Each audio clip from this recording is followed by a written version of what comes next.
Assalamualaikum warahmatullahi wabarakatuh. Sugeng rawuh di videonya Ziza ya.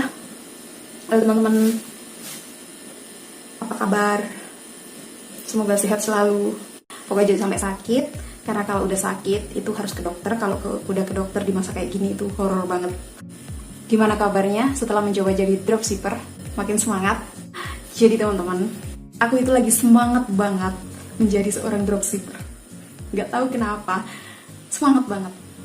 Karena mungkin di awal mempelajari semuanya, terus dipraktekkan, terus bisa closing, jadi akhirnya makin semangat kayak gitu-gitu. Lah, kali ini aku mau berbagi tips ke teman-teman apa aja yang harus dipelajari sebelum menjadi dropshipper. Ini penting banget buat teman-teman. Ini adalah apa yang sudah aku lakukan dan kesalahan apa yang aku perbuat karena nggak memahami dari beberapa poin tersebut. Jadi bakal aku sebutin di sini. Aku udah kumpulin ada 7 poin yang harus teman-teman pelajari sebelum menjadi dropshipper. Jadi ketika teman-teman sedang memulai untuk mau menjadi seorang dropshipper, teman-teman yang pertama kali harus lakukan adalah memahami dulu dropshipper itu apa sih. Jangan sampai ketika udah memutuskan menjadi dropshipper, ternyata teman-teman kejebak jadi reseller gitu lah.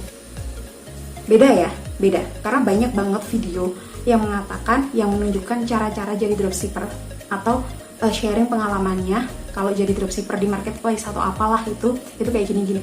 Yang ternyata sebenarnya dia itu jadi reseller, bukan dropship. Karena kalau dropship sama reseller itu beda.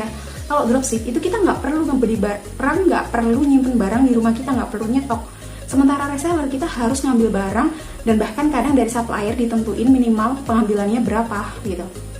Lah kalau mau dropship itu kita pesan ke supplier langsung dikirim ke customer kita gitu loh. Jadi kita bayar ke supplier, customernya bayar ke kita kayak gitu.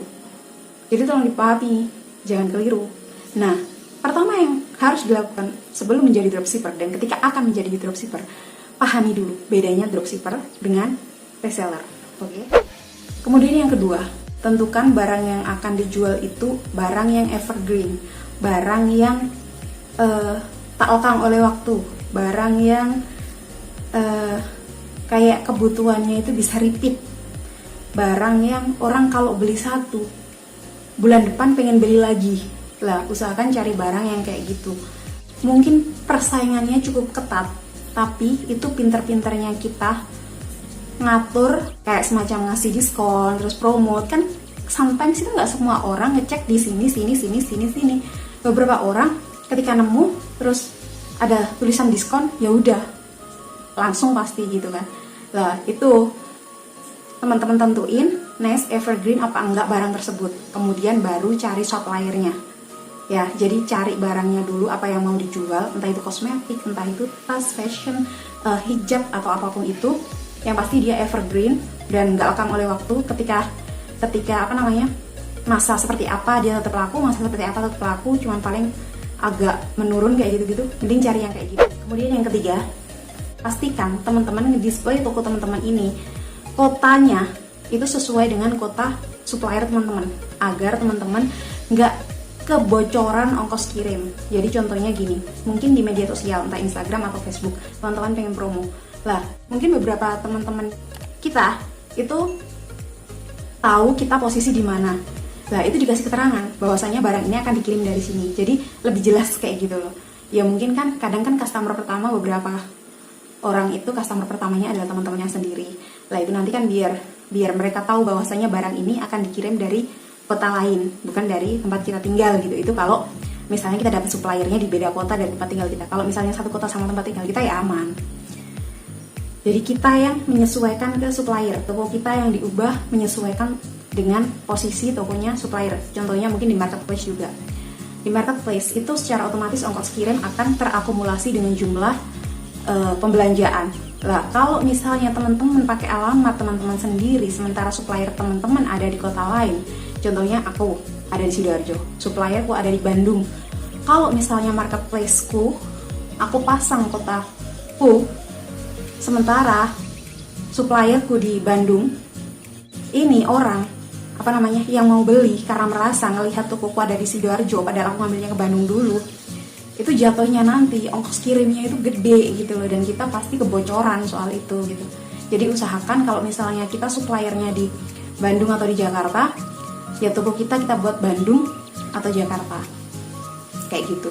Jangan sampai kita tinggal di Surabaya, toko kita pakai Surabaya, supplier kita di Bandung atau Jakarta. Itu nanti bakal banyak banget bocornya, dan saran aku sih jangan seperti itu. Saran aku mending toko menyesuaikan suppliernya.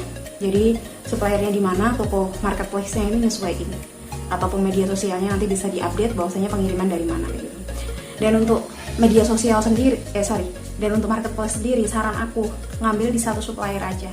Kenapa? Karena kalau ngambil di beberapa supplier, nanti akan kebingungan kalau misalnya ada satu orang beli beberapa item dan ternyata itu adalah dari supplier yang berbeda.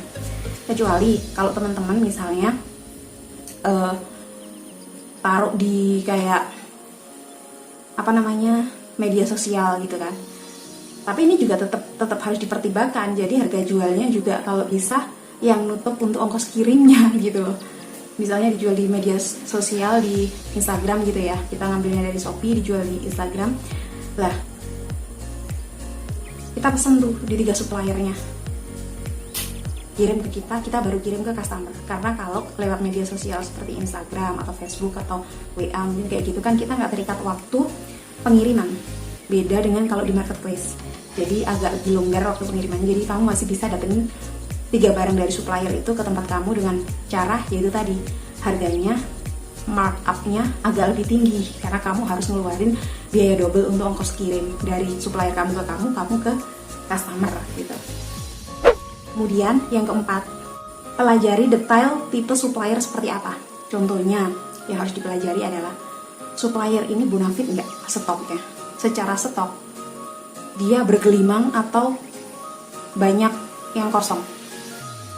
Itu diceki dulu satu persatu, diperhatiin, benar-benar diperhatiin barang-barangnya. Biasanya kalau misalnya ada di marketplace itu lebih gampang karena kan tersedia ya. Jadi lihat followersnya berapa banyak, berapa juta. Kemudian diperhatiin juga penjualan mereka seperti apa, kurang lebih kayak gitu.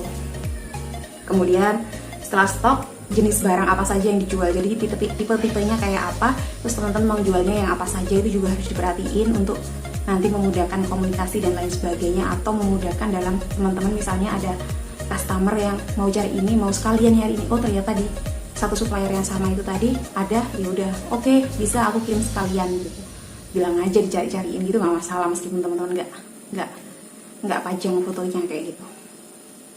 Kemudian seperti teman-teman juga harus tahu kualitas produknya seperti apa. Jadi sebelum ngejual, teman-teman harus dilihat dulu, oh beneran ini kualitas dengan harganya sesuai gitu. Kalau misalnya kualitas dengan harganya nggak sesuai ya jangan dipaksain gitu loh. Karena banyak banget yang jual antara harga sama barang nggak sesuai, itu nanti bakal jadiin customer itu males gitu loh, mau beli lagi ke kita dengan barang yang lain, meskipun barang yang lain itu padahal kayak kualitasnya itu bagus gitu, itu jadi males gitu. Dan juga hubungan kita sama supplier itu harus benar-benar dijaga dengan baik. Pastikan untuk mereka responnya bagus, responnya cepat. Jadi ketika kita melakukan transaksi dengan mereka, ketika kita butuh bantuan mereka untuk melayani customer kita, itu lebih gampang gitu. Ketika ada komplain, ada apa segala macam, itu lebih dimudahkan. Kemudian yang kelima, pahami sistem di marketplace, setiap marketplace yang teman-teman gunakan. Kalau misalnya teman-teman salah satunya, contohnya nih, menggunakan Shopee. Shopee itu kalau untuk dropship nggak bisa COD,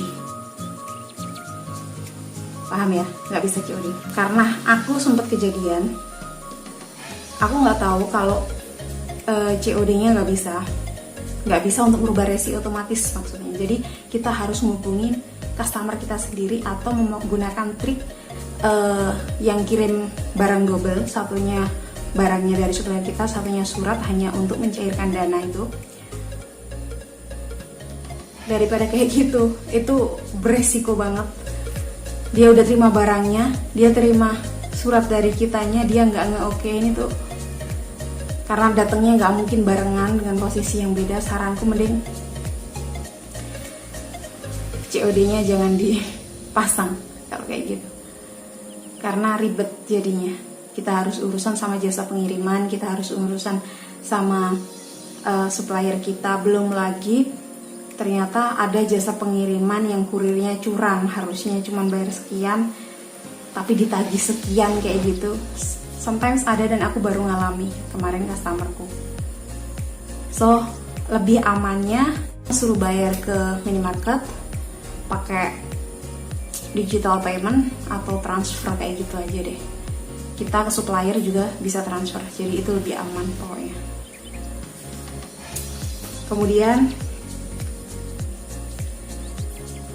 setelah memahami segala sistem yang berjalan di marketplace itu sendiri, teman-teman juga harus pelajari cara mengoptimasi beranda jualan. Jika di media sosial kayak di Instagram ya, waktu-waktu terbaik untuk upload kayak gitu, terus komunikasi dengan followers, terus sering-sering buat Instastory atau live kayak gitu-gitu. Terus kalau misalnya di marketplace, usahakan untuk melakukan iklan yang berbayar, karena dengan gitu itu aku ngerasain sendiri, itu narik customer itu bener-bener narik sampai akhirnya deal. Jadi kalau misalnya kita ukurannya ya, kita targetnya sekian gitu, 3% dari ibaratnya yang lihat itu tadi, itu pasti deal. Jadi kalau misalnya teman-teman